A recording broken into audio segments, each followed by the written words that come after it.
All right, AJ versus Tyson Fury is planned for June. That's what they're shooting for right now. So it looks like this fight's pretty much going to happen, and Usyk is going to step to the side to fight Joe Joyce. That's the way that they're portraying it. That's the way they say it's going to happen. So it may or may not go down that way. But before we get into this video, hit that thumbs up, hit that sub, hit that bell, because it helps me out more than you know. With that being said, let's get into the video. Now, here's where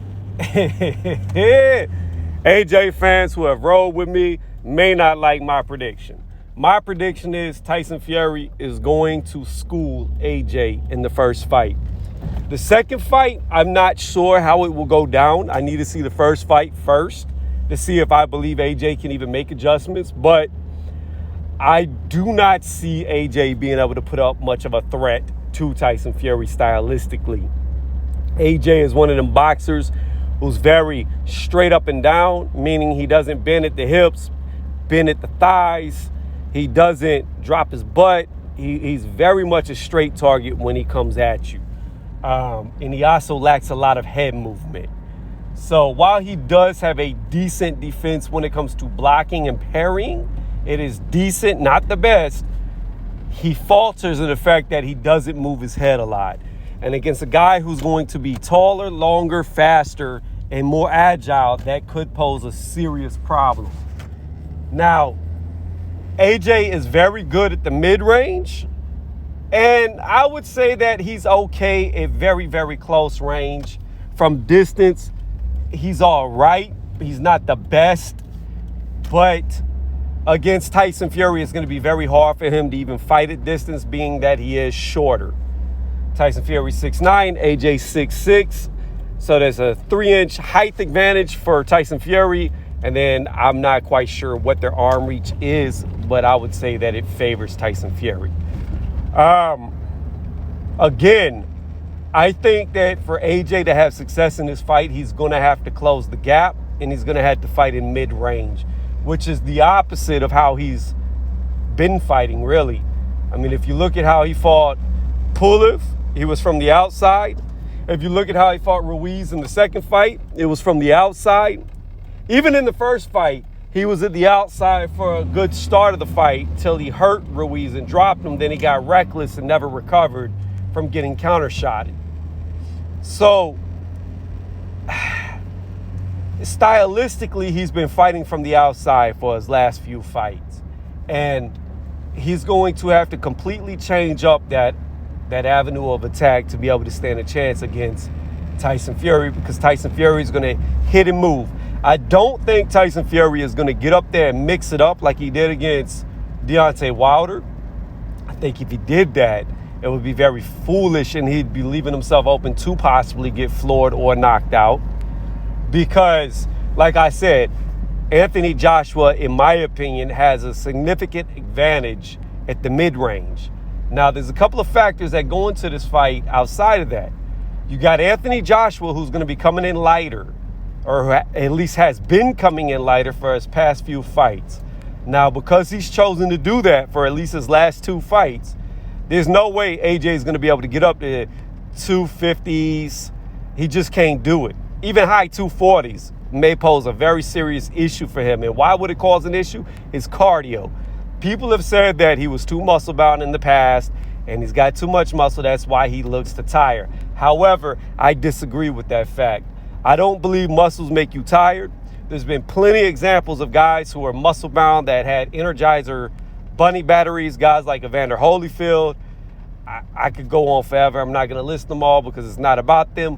But there's been a lot of muscular fighters that could go all 12 rounds, no issues. The issue comes down to how you train, okay? Yes, being heavier can slow you down. It can make you become tired faster. That is a strong possibility. However, in AJ's case, I don't think his weight was really a factor because he never really weighed that much. People don't understand how tall 6'6" is, and his weight in retrospect of other guys who are 6'6" really wasn't that much. A guy at 250 pounds is not a big man for 6'6". That's not a very big man. So what my point of saying that is, AJ has cut weight. He has gotten smaller so he can move around better, supposedly. And the issue with that I see is his punching power has not looked the same in his last two fights, in my opinion. Against Andy Ruiz Jr. in that second fight, I never saw an instance where he hurt him. We all know in that first fight, he put him on his butt. He hurt Andy Ruiz. Andy Ruiz got up, recovered. Like I said, hit him with the counter shot, a.k.a. counter punch, and AJ just couldn't recover. And the second fight, Ruiz was like a moving punching bag. And I say that because Ruiz couldn't get off any shots. He was just getting hit in the face. And he never showed anywhere, never showed any tear, never showed bad responses to being hit. And he got hit numerous times. Then you go to the Pulev fight. Yes, he got the knockout, but how many clean shots did it take AJ to put away the old man Pulev? Multiple. We saw him hit Pulev with more clean shots, flush shots, especially back-to-back shots, than we've ever seen AJ land on any other fighter, and Pulev kept pushing through it. Even when he got knocked down, he got up and kept pushing through it. And it took multiple clean shots to finish the fight, and that's my point. That's not the AJ of old. That's not the AJ I know that normally hits somebody with a power shot, a clean one, and they're done. They're rocked. They're hurt. They're not still coming forward like Pulev was or Andy Ruiz Jr. in the second fight. So I have seen a decrease in AJ's punching power. Now, what does that mean against Tyson Fury? Well, what it means is you got a Tyson Fury who's came in bigger. And I'd imagine looking at how he was built in his last fight, I believe he was, 273-ish? Again, I'm driving in my car, not quite sure, but I believe he was around somewhere in between 270 and 273 if you're in America, and to convert that to stones right now, I could not do that in my car. I think against AJ, he's going to come in even heavier to where he's going to be pushing around 280. I really believe that because we didn't see him get tired. And being that he is 6'9", even though he weighed a whole lot, he still did not look that big frame-wise for his height, which tells me that he could comfortably put on more weight. He was still moving fine. He was still just as fast, in my opinion, at 273. It didn't look like any negatives from the weight other than a positive because he actually got a TK or a corner stoppage on Deontay Wilder this time and knocked him down multiple times. So the weight added power to his punches. Again, I'm bringing this up because I imagine AJ is going to be around that 240 marker because if he gains weight, I think he will be drained. I think come the second half of the fight, he's going to slow down too much and he'll get knocked out due to him being out of stamina. It'll be an endurance issue. Whereas Tyson Fury, I think he's going to come in 280-ish, and he's not going to have any tank issues. I don't believe he'll get tired at all. So you got a guy who's going to come lighter and a guy who I believe is going to come heavier. The bigger you get, the more punch resistance you have when it comes to being hit, the body, the chest, the side, even the face to an extent can take more damage because as you get heavier, your neck gets thicker. As your neck gets heavier or thicker, with you getting heavier, it's a shock absorber. So you can take more damage to the face. If you got a glass jaw, it's irrelevant to what I just said. We're not talking in that case. But what has been proven is the bigger and heavier you get, the more damage you can normally sustain. So you've got him coming in probably about 40 pounds heavier than AJ by fight night, if AJ's smart. Like I said, I'll stress this again. If AJ comes back in around 250, I don't think he's going to make it all 12 rounds to begin with. But even if he comes in around 237, 240, where he's been fighting at, I still don't know if he's going to make it all 12 rounds because when AJ gets close into that mid-range, I do feel like Tyson Fury will close the gap and he will lay on him like he did Deontay Wilder. Now, if Anthony Joshua really has stepped away from the weight training like he says he has, then he may not be strong enough to keep Tyson Fury upright from putting all that weight on top of him. If he can't keep him upright from putting all that weight on top of him, then it's going to be leaning down on the back of his neck or on top of his back and putting 100% of that pressure on the front of his knees, wearing out his quads.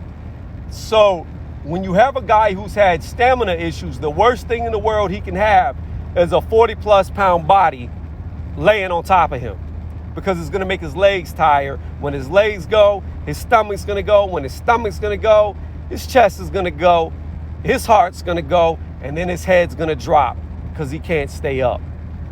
I think that this fight will be that. I think Tyson Fury is going to take full advantage of his extra weight and height, and every time they get close into exchanges, he's going to make his way into the clinch.